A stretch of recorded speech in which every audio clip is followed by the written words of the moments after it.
السلام علیکم ورحمۃ اللہ تعالی وبرکاتہ نحمده ونصلي ونسلم على رسوله الكريم اما بعد فاعوذ بالله من الشيطان الرجيم بسم الله الرحمن الرحيم ان الله وملائكته يصلون على النبي يا ايها الذين امنوا صلوا عليه وسلموا تسليما اللهم صل على سيدنا ومولانا محمد معدن الجود والكرم وآله الكرام وابنه الكريم وبارك وسلم صلاة وسلاما عليك يا رسول الله صلی اللہ تعالی علیہ وسلم۔ سورہ بقرہ آیت نمبر 143 کی تفسیر ہے۔ اللہ تبارک و تعالی ارشاد فرماتا ہے وَكَذَلِكَ جَعَلْنَاكُمْ أُمَّةً وَسَطًا لِتَكُونُوا شُهَدَاءَ عَلَى النَّاسِ وَيَكُونَ الرَّسُولُ عَلَيْكُمْ شَهِيدًا وَمَا جَعَلْنَا الْقِبْلَةَ الَّتِي كُنتَ عَلَيْهَا إِلَّا لِنَعْلَمَ مَن يَتَّبِعُ الرَّسُولَ مِمَّن يَنقَلِبُ عَلَى عَقِبَيْهِ وَإِن كَانَتْ لَكَبِيرَةً إِلَّا عَلَى الَّذِينَ هَدَى اللَّهُ وَمَا كَانَ اللَّهُ لِيُضِيعَ إِيمَانَكُمْ إِنَّ اللَّهَ بِالنَّاسِ لَرَءُوفٌ رَحِيمٌ۔ اور اسی طرح ہم نے تمہیں بہترین امت بنایا تاکہ تم لوگوں پر گواہ بنو، اور یہ رسول تمہارے نگہبان اور گواہ ہوں۔ اور اے حبیب تم پہلے جس قبلے پر تھے ہم نے وہ اسی لیے مقرر کیا تھا کہ دیکھیں کون رسول کی پیروی کرتا ہے اور کون الٹے پاؤں پھر جاتا ہے۔ اور بے شک وہ لوگ جنہیں اللہ نے ہدایت دی تھی ان کے علاوہ لوگوں پر یہ بہت بھاری تھی، اور اللہ کی یہ شان نہیں کہ تمہارا ایمان ضائع کر دے، بے شک اللہ لوگوں پر بہت مہربان رحم والا ہے۔ اب اس آیت کریمہ میں یہ جو فرمایا گیا کہ بے شک ہم نے اسی طرح تمہیں بہترین امت بنایا،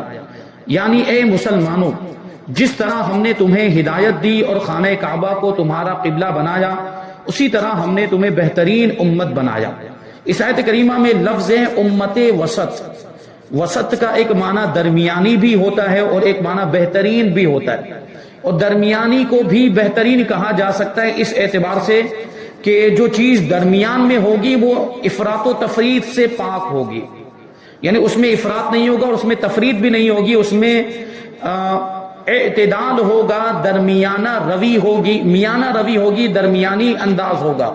اور جو چیز درمیان میں ہوتی ہے وہ بہتر ہوا کرتی ہے۔ جیسے کہ ایک قاعدہ ہے، ایک قول ہے، ایک مقولہ ہے، کہا جاتا ہے کہ خیر الامور اوسطها، چیزوں میں سب سے بہترین چیز وہ ہوتی ہے جو درمیان میں ہوا کرتی ہے، جس میں افراط و تفریط نہیں ہوا کرتا، جس میں کمی نہیں ہوتی، جس میں زیادتی نہیں ہوتی، دونوں اعتبار سے دونوں طرف سے حصہ لینے والی اگر کوئی چیز ہو درمیانی انداز والی، اعتدال والی، تو اس کو بہتر کہا جاتا ہے۔ تو ہماری امت کو، امت محمدیہ کو، اس امت کو، امت محمدیہ کو بہترین امت کہا گیا اور درمیانی امت بھی کہا گیا، اور اس کی وجہ بھی ایک بتائی گئی کہ درمیانی امت کا پھر مطلب کیا ہوا، اس لیے کہ ہماری شریعت میں جو احکام رکھے گئے وہ دوسری شریعتوں کے مقابلے میں اعتدال والے ہیں، یعنی بہت زیادہ سخت احکام بھی نہیں ہے اور بہت زیادہ نرمی والے احکام بھی نہیں ہیں، بیچ والے احکام ہمیں عطا فرمائے گئے، اس لیے اس امت کو درمیانی امت بھی کہا گیا۔ جیسے کہ حضرت موسیٰ علیہ السلام کی شریعت میں یہ حکم تھا کہ اگر کسی کپڑے کے حصے پر نجاست لگ جائے تو اس کو کاٹنے کا حکم تھا، اس حصے کو کاٹ دیا جائے، اور یہی طریقہ تھا اس کے پاک کرنے کا، دوسرا کوئی طریقہ نہیں تھا۔ جبکہ ہماری شریعت میں اس کو دھونے کا حکم ہے، یعنی اس کو اگر دھو دیا جائے یہاں تک کہ نجاست کا اثر ختم ہو جائے، گندگی کا اثر ختم ہو جائے تو کپڑا پاک ہو جاتا ہے، تو یہ حکم دیا۔ اور بدن پر بھی اگر نجاست لگ جائے تو حضرت موسیٰ علیہ السلام کی شریعت میں یہ حکم تھا کہ اس کو چمڑی کو اکھاڑ دیا جائے، چمڑی کو اکھاڑنے کا حکم تھا جہاں پر نجاست لگی۔ لیکن ہمارے لیے حکم نہیں ہے، اگر بدن پر نجاست لگے تو اس کو دھو دیا جائے، اس انداز میں دھو دیا جائے کہ وہ نجاست کا اثر دور ہو جائے تو بدن بھی پاک ہو جائے گا، یہ ہماری شریعت میں حکم ہے۔ اور حضرت عیسیٰ علیہ السلام کی شریعت میں بہت آسان والے کچھ احکام تھے، تو ان دونوں کے مقابلے میں ہماری شریعت میں درمیان والے احکام ہم کو عطا کیے گئے، اس لیے اس کو درمیانی امت کہا گیا اور بہترین امت بنایا۔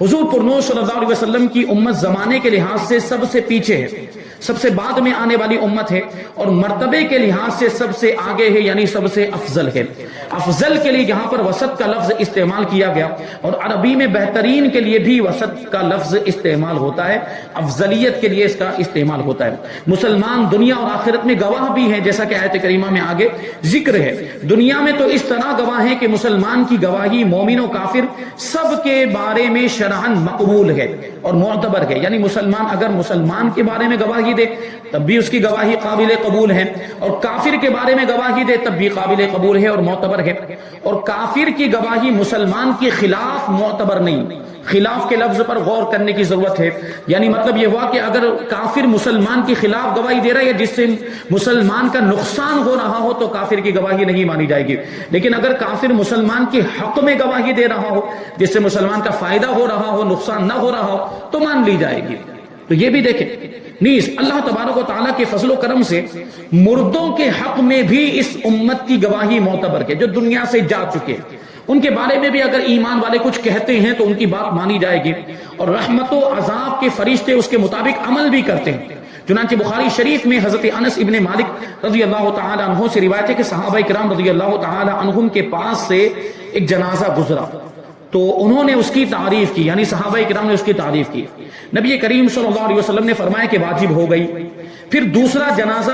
گزرا تو صحابہ کرام رضی اللہ تعالی عنہم نے اس کی برائی بیان کی، تو حضور پر نور صلی اللہ علیہ وسلم نے ارشاد فرمایا واجب ہو گئی، یعنی دونوں موقع پر ایک ہی لفظ استعمال فرمایا، واجب ہو گئی، واجب ہو گئی، لیکن کیا چیز واجب ہو گئی یہ نہیں فرمایا۔ حضرت عمر فاروق اعظم رضی اللہ تعالی عنہ نے حضور پاک صلی اللہ علیہ وسلم سے دریافت کیا، یا رسول اللہ صلی اللہ تعالی علیہ وسلم کیا چیز واجب ہو گئی؟ تو حضور نے ارشاد فرمایا پہلے جنازے کی تم نے تعریف کی، اس کے لیے جنت واجب ہو گئی، اور دوسرے جنازے کی تم نے برائی بیان کی تو اس کے لیے دوزخ واجب ہو گئی۔ تم زمین میں اللہ کے گواہ ہو، یعنی تمہارے برائی کرنے کی وجہ سے تمہاری تعریف کرنے کی کا بھی اثر ہوتا ہے۔ تم نے جس کی تعریف کی اس کے لیے جنت واجب ہو گئی، یعنی تم نے تعریف کی تو کچھ دیکھ کر تو تعریف کی ہوگی، یعنی تمہارا تعریف کرنا جھوٹ موٹ کا تو نہیں ہوگا، تم نے اس کے اندر کچھ خوبیاں دیکھی ہوگی، وہ واقعی قابل تعریف ہوگا، تبھی تو تم نے اس کی تعریف کی، اس وجہ سے اس کے لیے جنت واجب ہو گئی۔ اور تم نے دوسرے والے جنازے کی برائی بیان کی تو اس میں کوئی ایسی چیز ہوگی جو واقعی قابل مذمت ہوگی، برائی کے لائق ہوگی، اسی لیے تو تم نے اس کی برائی کی، یعنی گناہ کرتا ہوگا، برے کام کرتا ہوگا، اس لیے تم نے اس کی برائی کی، اور تمہارے برائی کرنے کی وجہ سے اس کے لیے دوزخ واجب ہو گئی۔ یہاں پر یہ بات بھی غور کرنے کی ضرورت ہے اس بات پر بھی کہ برائی کرنے والے اور تعریف کرنے والے کون لوگ ہیں؟ وہ صحابہ کرام ہیں جو خیر امت ہے، امت کے بہترین لوگ ہیں، امت کے افضل ترین لوگ ہیں صحابہ کرام، اور ظاہر سی بات ہے وہ کسی کے بارے میں کوئی بھی بات ایسے بغیر تحقیق کے نہیں بول دیتے۔ وہ کسی کی تعریف کر رہے ہیں تو اس کی وجہ ہوگی ان کے پاس کوئی، یا کسی کی برائی کر رہے ہیں تو اس کی ان کے پاس کوئی وجہ ہوگی۔ اس لیے حضور پاک صلی اللہ علیہ وسلم نے ارشاد فرمایا کہ تمہارا تعریف کرنا یا تمہارا کسی کی برائی کرنا فرشتے اس کے مطابق عمل کرتے ہیں، اور تم زمین میں اللہ تبارک و تعالیٰ کے گواہ ہو، یعنی تم کسی کے بارے میں کچھ بولو تو وہ بات ثابت ہو جاتی ہے، اگر تعریف کرو تو وہ واقعی قابل تعریف ہوتا ہے جس کی تم تعریف کر رہے ہو، اور برائی کرو تو واقعی وہ قابل مذمت ہوتا ہے جس کی تم برائی کر رہے ہو۔ اور آخرت میں بھی گواہ ہے، یہ امت آخرت میں بھی گواہ ہے، اور امت کے آخرت میں گواہ ہونے کا کیا مطلب ہے؟ امت کی آخرت میں گواہی یہ ہے کہ جب تمام اولین اور آخرین جمع ہوں گے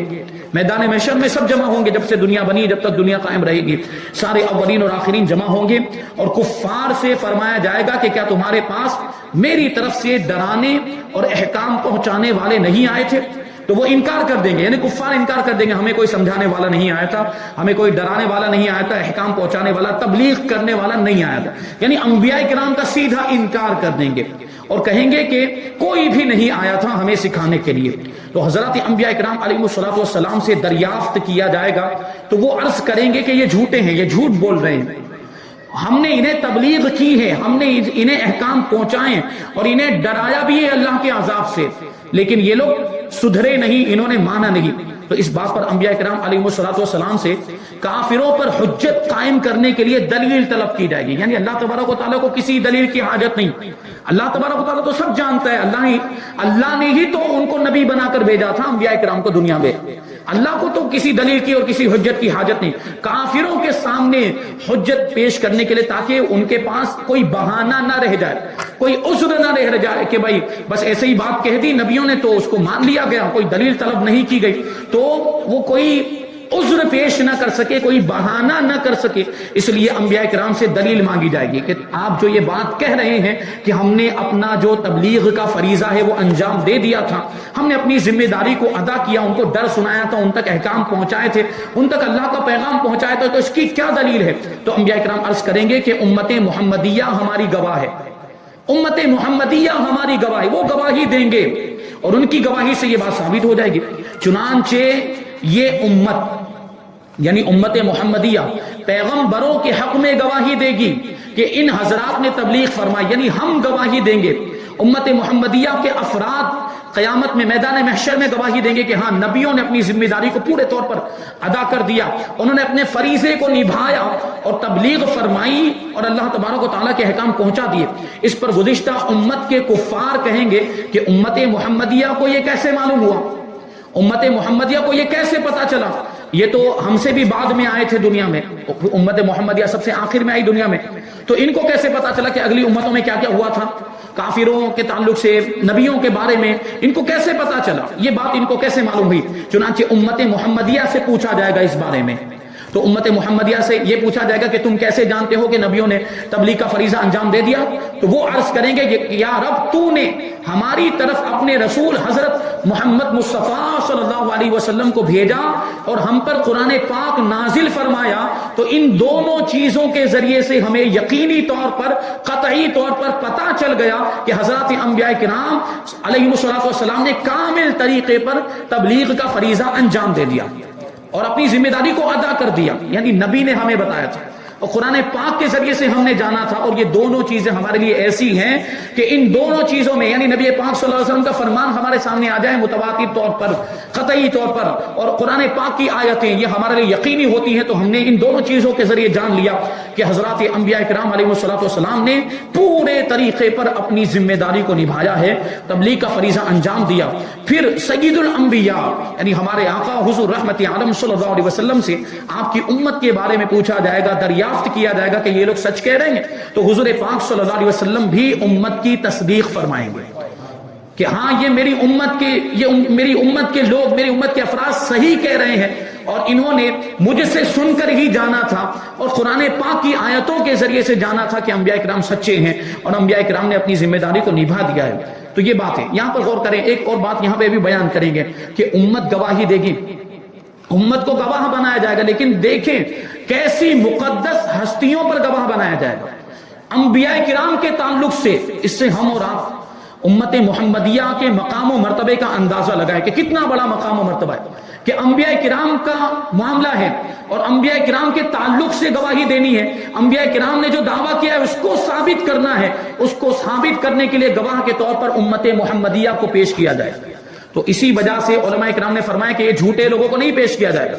یہ مکاری کرنے والوں کو پیش نہیں کیا جائے گا، یہ گالی گلوچ کرنے والوں کو پیش نہیں کیا جائے گا، یہ بے حیائی کی باتیں بولنے والے، بد زبانی کرنے والے، بدگوئی کرنے والے، شریعت کے خلاف بکواس کرنے والے یا شریعت کے خلاف باتیں کرنے والے، اس طرح کی چیزیں بولنے والوں کو گواہ نہیں بنایا جائے گا، کیونکہ یہ تو گواہ بننے کے لائق ہی نہیں ہوں گے۔ یعنی امت محمدیہ کے بھی یہ افراد، امت محمدیہ میں ایسے لوگوں کی بات چل رہی ہے جو بے حیائی کی باتیں کرتے ہوں گے، زبان کی حفاظت نہیں کرتے ہوں گے، گالی گلوچ کرتے ہوں گے، ان کو گواہ نہیں بنایا جائے گا، کیونکہ کیسی مقدس ہستیوں کے تعلق سے گواہی دینی ہے، انبیاء کرام کے بارے میں گواہی دینی ہے، تو ایسے جاہل جھپٹ لوگوں کو گواہ بنایا جائے گا، یہ ایسے گالی گلوچ کرنے والوں کو گواہ بنایا جائے گا، ان کی حیثیت ہی نہیں ہے۔ یقیناً امت محمدیہ میں شامل ہونے کی وجہ سے یہ بھی مطلقاً فضیلت رکھتے ہیں دوسری امتوں پر، لیکن انبیاء کرام کے تعلق سے جہاں گواہی دینے کی باری آئے گی تو ایسے لوگوں کو نہیں بلایا جائے گا، امت کے بہترین لوگوں کو بلایا جائے گا، صحابہ کو بلایا جائے گا، تابعین کو بلایا جائے گا، تبع تابعین کو بلایا جائے گا، اولیاء کرام کو بلایا جائے گا، صالحین نیک لوگوں کو، متقی پرہیزگاروں کو بلایا جائے گا، جو دنیا میں اپنی زبان کی حفاظت کرتے تھے ان کو بلایا جائے گا، اور وہ گواہی دیں گے۔ یہاں گواہی دینے سے مراد یہ لوگ ہیں، یہ گواہی دیں گے۔ اسی کو فرماتے یہاں یہ بات یاد رہے کہ یہ تمام گواہیاں امت کے صالحین، امت کے نیک لوگ اور اہل صدق جو دنیا میں ہمیشہ سچ بولا کرتے تھے، اب یہ جو دنیا میں جھوٹ بولتا تھا، جو جھوٹ میں مشہور تھا، اس کے بارے میں تو پھر وہ کفار کہہ سکتے ہیں نا کہ یہ تو دنیا میں بڑا جھوٹا تھا، اس کی گواہی ہم کیسے مانیں؟ تو یہ ایسے لوگوں کو پیش ہی نہیں کیا جائے گا، امت کے بہترین لوگوں کو پیش کیا جائے گا، جو اہل صدق حضرات ہیں ان کے ساتھ یہ گواہی خاص ہے، اور ان کے معتبر ہونے کے لیے زبان کی نگہداشت شرط ہے، یعنی ان کی گواہی معتبر ہونے کے لیے زبان کی حفاظت ضروری ہے، جو زبان کی حفاظت کرتا ہوگا اسی کو گواہ بنایا جائے گا۔ جو لوگ زبان کی احتیاط نہیں کرتے اور بے جا خلاف شرع کلمات ان کی زبان سے نکلتے ہیں، گالی گلوچ نکل جاتی ہے، بے حیائی کی باتیں نکل جاتی ہیں، خلاف شریعت گفتگو کرتے ہیں اور ناحق لان تان کرتے ہیں، لعنت کرتے پھرتے ہیں، صحیح حدیثوں کے مطابق قیامت کے دن نہ وہ شفاعت کریں گے نہ وہ گواہ ہو پائیں گے، وہ کسی کی شفاعت بھی نہیں کر پائیں گے اور وہ گواہ بھی نہیں بن پائیں گے ایسے لوگ۔ تو سوچیں کہ ایک فضیلت ہے، اتنی بڑی فضیلت ہے انبیاء کرام کے حق میں گواہی دینے کی فضیلت، اس سے بڑی کوئی فضیلت ہو سکتی ہے امت محمدیہ کی؟ یقیناً مطلقاً بہت بڑی فضیلت، لیکن انبیاء کرام کے تعلق سے گواہی دینا یہ بہت بڑی فضیلت کی بات ہے۔ تو سوچیں ایسے لوگ اس وقت محروم ہوں گے گواہی دینے سے جو زبان کی حفاظت نہیں کرتے، ان کو گواہ نہیں بنایا جائے گا، ان کو نہیں بلایا جائے گا۔ بہترین لوگوں کو، متقی پرہیزگار زبان کی حفاظت کرنے والوں کو بلایا جائے گا۔ اور آگے فرمایا کہ وہ یکون الرسول علیکم شہیدا، تم گواہ ہو لوگوں پر اور رسول تم پر گواہ ہے۔ رسول گواہ کا کیا مطلب ہوا؟ علامہ اسماعیل حقی رحمۃ اللہ تعالی علیہ فرماتے ہیں کہ حضور پر نور صلی اللہ علیہ وسلم کی گواہی یہ ہے کہ آپ ہر ایک کے دینی رتبے اور اس کے دین کی حقیقت پر مطلع ہیں، دین کے اعتبار سے اس کا کیا مرتبہ ہے، دین میں دین سے اس کا کتنا تعلق ہے اور کس کی دین کے تعلق سے کیا حقیقت ہے، حضور پاک صلی اللہ علیہ وسلم سب جانتے ہیں۔ ہمیں آپ کو پتا ہو یا نہ پتا ہو، لیکن اللہ کے رسول صلی اللہ علیہ وسلم کو اللہ تبارک و تعالیٰ نے اس پر اطلاع دی ہے، مطلب کیا ہمارے اعمال کی حضور کو خبر ہے، ہم نیک اعمال کرتے ہیں وہ بھی حضور کو پتا ہے اور ہم برے کام کریں وہ بھی حضور پاک صلی اللہ علیہ وسلم جانتے ہیں۔ آپ صلی اللہ علیہ وسلم اس چیز سے واقف ہیں جو کسی کا دینی رتبہ بڑھنے میں رکاوٹ، حضور اسے بھی جانتے ہیں، کسی کا دینی رتبہ بڑھنے میں اگر کوئی چیز رکاوٹ بنتی ہے حضور اس کو بھی جانتے ہیں۔ آپ صلی اللہ علیہ وسلم کو لوگوں کے گناہ بھی معلوم، آپ صلی اللہ علیہ وسلم کو ان کے ایمان کی حقیقت، اعمال، نیکیاں، برائیاں، اخلاص اور نفاق وغیرہ، یہ سب کو حضور پاک صلی اللہ علیہ وسلم اللہ کے نور سے جانتے ہیں، نور حق سے جانتے ہیں۔ اللہ نے آپ کو ایسا نور عطا فرمائے جس سے حضور پاک صلی اللہ علیہ وسلم ان ساری چیزوں کو جانتے ہیں، اور امت کے اعمال حضور پاک صلی اللہ علیہ وسلم پر پیش کیے جاتے ہیں، حضور پر امت کے اعمال پیش کیے جاتے ہیں، نیکیوں کو دیکھ کر حضور خوش ہوتے ہیں اور برائیوں کو دیکھ کر، گناہوں کے کاموں کو دیکھ کر حضور ناراض ہوتے ہیں، یہ بات یاد رکھیں۔ اور یہ تو امت محمدیہ کی بات، رسول پاک صلی اللہ علیہ وسلم کی بارگاہ میں تو ساری امتوں کے احوال پیش کیے جاتے ہیں، ساری امتوں کے احوال، ساری امتوں کے اعمال حضور پاک صلی اللہ علیہ وسلم جانتے ہیں۔ کیوں؟ کیونکہ دیکھیں یہاں کیا فرمایا گیا کہ تم پر گواہ ہو جائیں، یعنی اس کا یہ مطلب نہیں ہے کہ حضور پاک صلی اللہ علیہ وسلم صرف امت محمدیہ کے گواہ ہیں، نہیں، بلکہ حضور پاک صلی اللہ علیہ وسلم ساری امتوں کے گواہ بنیں گے میدان محشر میں۔ تو گواہ بننے کے لیے جو معاملہ ہے، جو واردات ہے، جو واقعہ ہے، اس کی معلومات ہونا ضروری ہے۔ تو جو مدعا جو پیش کیا جائے گا، جو مقدمہ اللہ کی بارگاہ میں پیش کیا جائے گا، وہ لوگوں کے اعمال کو ہوگا، وہ صرف امت محمدیہ کے اعمال کا مقدمہ نہیں ہوگا اللہ کی بارگاہ میں، وہ تو ساری امتوں کے اعمال کا مقدمہ ہوگا، اور حضور کو ساری امتوں کا گواہ بنایا جائے گا، تو اس کے لیے ساری امتوں کے اعمال کو جاننا بھی تو ضروری ہے۔ اس لیے فرمایا گیا کہ حضور پاک صلی اللہ علیہ وسلم ساری امتوں کے احوال اور اعمال کو جانتے ہیں۔ ایسا ہی کلام شاہ عبد العزیز محدث دہلوی رحمۃ اللہ تعالی علیہ نے اپنی تفسیر فتح العزیز میں بھی ذکر فرمایا ہے۔ یاد رہے کہ ہر نبی علیہ السلام کو ان کی امت کے اعمال پر مطلع کیا جاتا ہے تاکہ روز قیامت وہ ان پر گواہی دے سکیں، اور چونکہ ہمارے نبی کریم صلی اللہ علیہ وسلم کی شہادت اور گواہی سب امتوں کو عام ہے، یعنی حضور ساری امتوں کے گواہ بنائے جائیں گے، اس لیے حضور اقدس صلی اللہ علیہ وسلم تمام امتوں کے احوال پر مطلع ہے، یعنی حضور ساری امتوں کی حالتوں کو جانتے ہیں، ساری امتوں کے احوال، ان کے اعمال کو جانتے ہیں۔ یہ بات حقیقت ہے کہ نبی کریم صلی اللہ علیہ وسلم کی گواہی قطعی اور حتمی ہے، یقینی ہے۔ حضور پاک صلی اللہ علیہ وسلم کی گواہی میں کوئی شک نہیں ہو سکتا۔ عام انسانوں کی گواہی میں کوئی شک بھی ہو سکتا ہے، جھوٹ بول رہا ہوگا،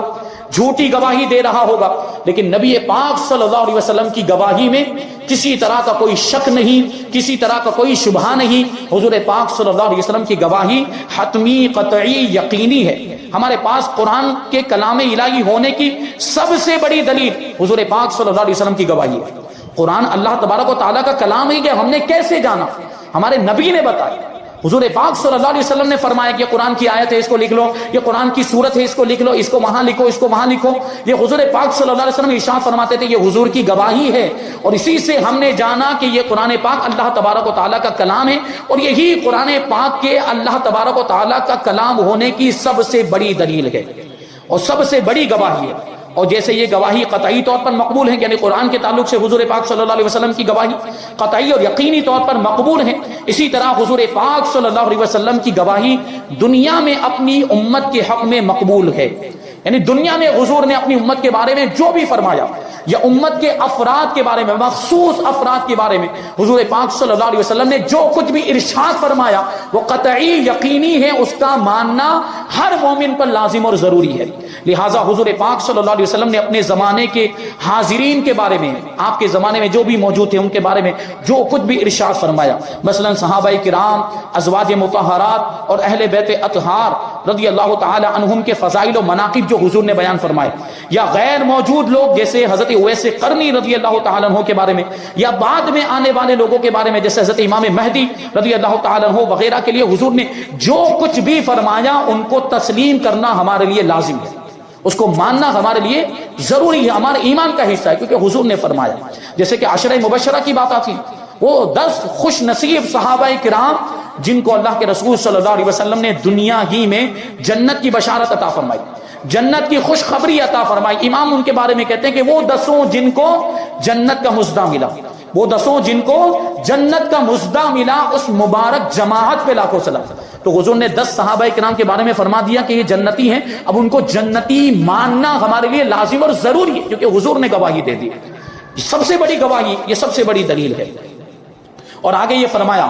لِنَعْلَمَ مَن يَتَّبِعُ الرَّسُولَ، تاکہ ہم دیکھیں کہ کون رسول کی پیروی کرتا ہے۔ یعنی قبلے کو ہم نے کیوں تبدیل کیا؟ قبلے کو تبدیل کرنے کا مقصد یہ ہے کہ رسول کی پیروی کون کرتا ہے اور کون الٹے پاؤں پھر جاتا ہے، یعنی کون کافر ہو جاتا ہے۔ قبلے کی تبدیلی کی ایک حکمت یہ ارشاد فرمائی جا رہی ہے کہ اس سے مومن اور کافر میں فرق اور امتیاز ہو جائے گا کہ حضور اقدس صلی اللہ علیہ وسلم کے حکم پر قبلہ تبدیل کرتا ہے، کون تبدیل کرتا ہے، اور کون حضور پاک صلی اللہ علیہ وسلم کی نافرمانی کرتا ہے۔ چنانچہ قبلے کی تبدیلی پر بہت سے کمزور ایمان والے اسلام سے پھر گئے، مرتد ہو گئے، کافر ہو گئے۔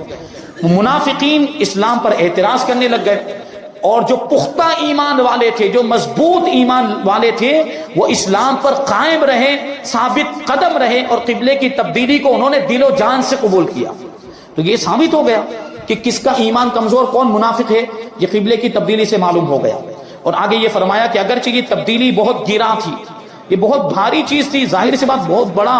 حکم تھا، یہ تبدیلی کا جو حکم تھا یہ بہت بڑا، کہ بیت المقدس سے پھر کر خانہ کعبہ کی طرف رخ کرنا تھا۔ قبلے کی تبدیلی کو کامل الایمان، مکمل ایمان والے لوگوں نے تو بڑی خوش دلی سے قبول کیا، لیکن منافقوں پر یہ تبدیلی بڑی گراں گزری اور بہت بھاری گزری، اور طرح طرح کی باتیں اس تعلق سے انہوں نے باتیں کرنا شروع کر دیا، جیسا کہ اس سے پہلے والی آیت کریمہ میں ذکر کیا، سیقول السفہاء،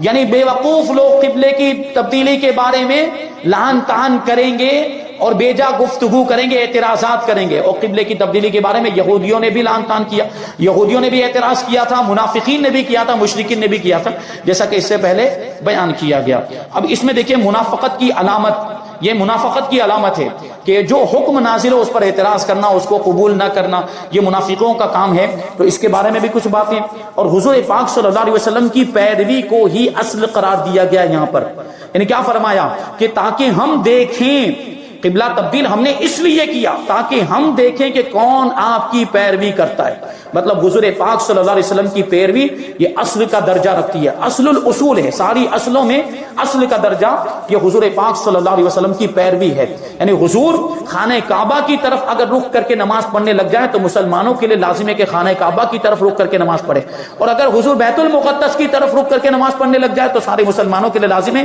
کہ وہ بھی بیت المقدس کی طرف رخ کریں۔ اور پھر سے حضور اگر خانہ کعبہ کی طرف رک کر کے نماز پڑھنے لگ جائیں تو پھر مسلمانوں پر لازم و ضروری ہوگا کہ وہ بھی خانہ کعبہ کی طرف رک کر کے نماز پڑھنے لگ جائیں. یعنی قبلہ خانہ کعبہ کا قبلہ ہونا یا بیت المقدس کا قبلہ ہونا اہمیت نہیں رکھتا ہے. حضور کی پیروی، حضور کی اطاعت اور حضور کی اتباع اہمیت رکھتی ہے. حضور جس طرف رک کر کے نماز پڑھیں مسلمانوں کے لیے لازم ہے کہ ادھر ہی رک کریں. تو اعلیٰ حضرت رضی اللہ تعالیٰ نے اسی کو ارشاد فرمایا جو شعر میں ہے کہ ثابت ہوا کہ جملہ فرائض فروع ہیں، اصل الاصول بندگی استاجور کی ہے. تو ساری باتیں انشاءاللہ تبارک و تعالیٰ آئندہ درس میں شامل کریں گے، اور آیت نمبر 144 کی تفسیر بھی ہم آئندہ درس میں شامل کریں گے. اللہ تبارک و تعالیٰ کی بارگاہ میں دعا ہے کہ جو کچھ بھی بیان ہوا اس پر ہم سب کو عمل کرنے کی توفیق عطا فرمائے اور نور قرآن سے ہم سب کے دلوں کو روشن اور منور فرمائے. وما علینا الا البلاغ. السلام علیکم.